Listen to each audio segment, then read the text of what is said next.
Very good morning to all of you. Welcome again in home science class. बच्चों, previous class में हमने हमारे syllabus में जो डिजीज़ हैं सभी डिजीज़ के बारे में करा था। आज का हमारा टॉपिक है हमारा अंतःस्रावी तंत्र। अंतःस्रावी तंत्र जो है वो अंतःस्रावी ग्रंथियों से मिलकर बना हुआ है। हमारे शरीर में दो प्रकार की ग्रंथियाँ पाई जाती हैं, अंतःस्रावी ग्रंथियाँ और बाहिरस्रावी ग्रंथियाँ। अंतःस्रावी ग्रंथियों को नलिका विहीन ग्रंथियाँ भी कहा जाता है और बाहिरस्रावी जो ग्रंथियाँ होती हैं वो नलिका युक्त ग्रंथियाँ होती हैं। अंतःस्रावी ग्रंथियों से जो स्राव निकलता है, जो हार्मोन्स निकलते हैं, उनको ले जाने के लिए जहाँ इनकी ज़रूरत होती है शरीर के विभिन्न अंगों तक, उनको ले जाने के लिए कोई भी नलिका, कोई भी डक्ट नहीं होती है। ये अपने स्राव को, ये ग्रंथियाँ अपने से निकले हार्मोन को सीधे रक्त में डाल देती हैं और रक्त पूरी बॉडी में परिसंचरित हो रहा है और रक्त के माध्यम से ये जो स्राव है, ये जो हार्मोन हैं वो अपने गंतव्य स्थान तक पहुंच जाते हैं। जबकि जो बाहिरस्रावी ग्रंथियां हैं, जो नलिका युक्त ग्रंथियां होती हैं, उनसे निकले हार्मोन्स को, उनसे निकले स्राव को विभिन्न भागों तक पहुंचाने के लिए, उनके गंतव्य स्थान तक पहुंचाने के लिए नलिकाएं होती हैं, एक डक्ट होती है और उस नलिका के द्वारा वो हार्मोन उस स्थान तक पहुंच जाता है। तो आज हम जो ग्रंथियां करने जा रहे हैं वो अंतःस्रावी ग्रंथियां हैं। तो अंतःस्रावी ग्रंथियों में किसी प्रकार की नलिका नहीं होती।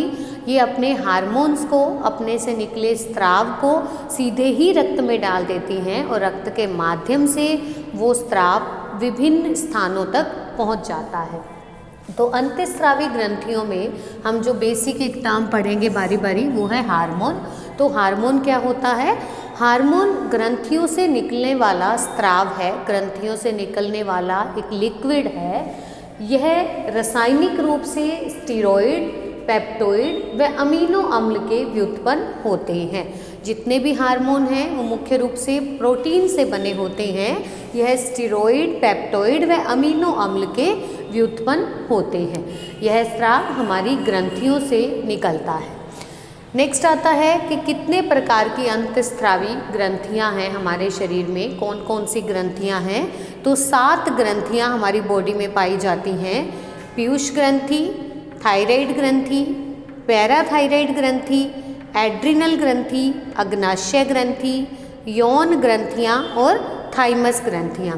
ये 7 प्रकार की ग्रंथियां हमारी बॉडी में ऐसी हैं जिनसे निकले हार्मोन को, जिनसे निकले स्राव को शरीर के विभिन्न भागों तक पहुंचाने के लिए कोई नलिका नहीं होती। ये अपना स्राव रक्त के अंदर, हमारे ब्लड के अंदर डाल देती हैं और ब्लड पूरी बॉडी में घूम रहा होता है तो रक्त के द्वारा ये स्राव अपने गंतव्य स्थान तक पहुंच जाता है।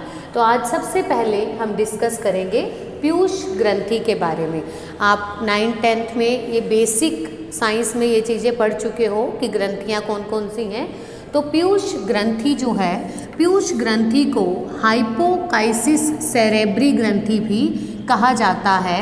इसे मास्टर ग्रंथि भी कहते हैं क्योंकि यह ग्रंथि ना केवल अपने ऊपर नियंत्रण करती है, अपने हार्मोन्स पर कंट्रोल करती है, बल्कि बाकी जितनी भी हमारी अंतःस्रावी ग्रंथियां हैं इनको भी कंट्रोल करती है, इनसे निकलने वाले हार्मोन्स पर भी कंट्रोल करती है। तो पीयूष ग्रंथि से जो हार्मोन निकलते हैं उनका नियंत्रण अन्य ग्रंथियों पर भी रहता है, इसीलिए इसे मास्टर ग्रंथि भी कहा गया है।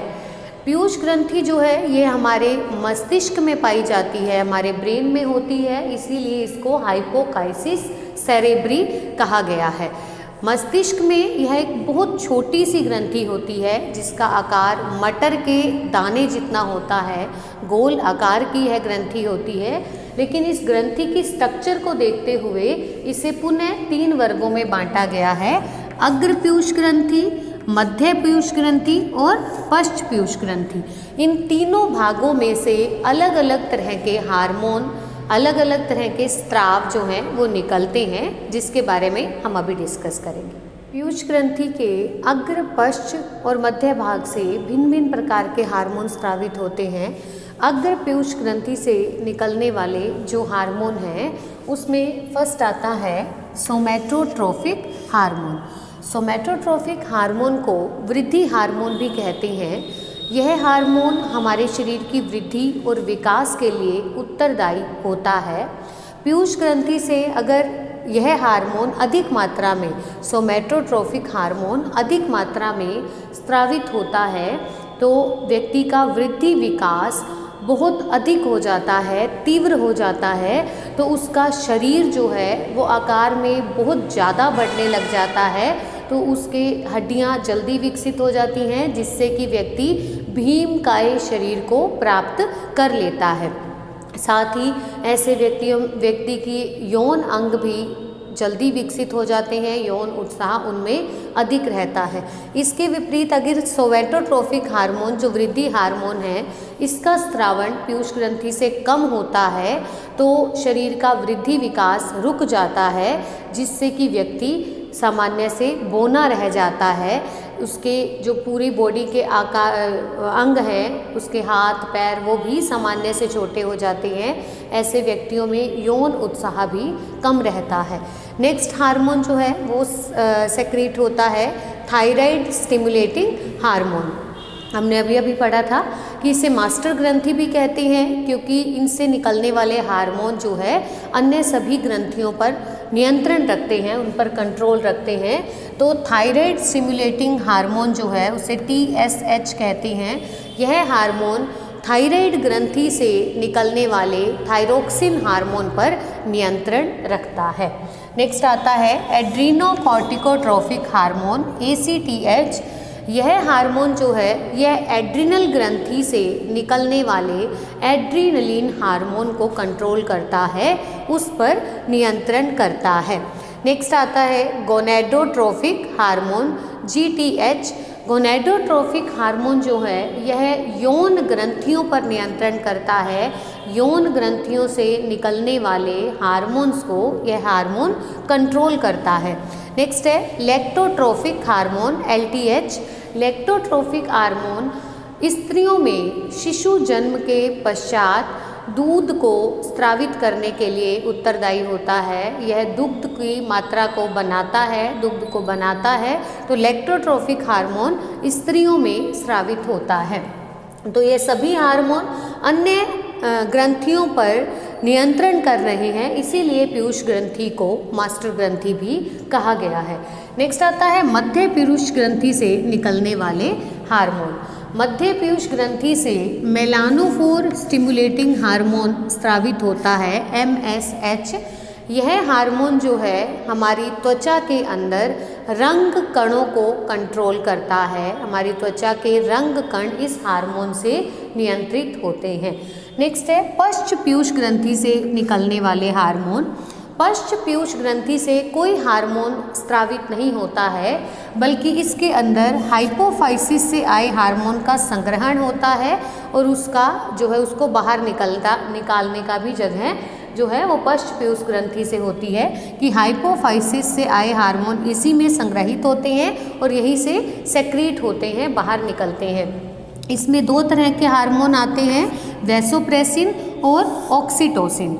वैसोप्रेसिन हार्मोन को एंटीडायूरेटिक हार्मोन भी कहते हैं। यह हार्मोन हमारे यूरिन के अंदर, हमारे जब यूरिन बनता है, रक्त छनता है, तो उसमें सोडियम आयन पर नियंत्रण करता है कि कितना सोडियम आयन हमारे ब्लड में रहना चाहिए। नेक्स्ट है ऑक्सीटोसिन हार्मोन। ऑक्सीटोसिन हार्मोन जो है यह प्रसव के बाद गर्भाशय के संकुचन के लिए उत्तरदायी है, जिससे कि पूर्ण रूप से रक्त स्रावित हो जाए और गर्भाशय की सफाई हो जाए। इसके अलावा जो है यह स्तनों से दूध को बाहर निकलने के लिए भी उत्तरदायी होता है, ऑक्सीटोसिन हार्मोन। तो ये थे पीयूष ग्रंथि के तीनों भागों से निकलने वाले हार्मोन और उनके कार्य। नेक्स्ट क्लास में हम थायराइड ग्रंथि और पैराथायराइड ग्रंथि के बारे में करेंगे। Thank you.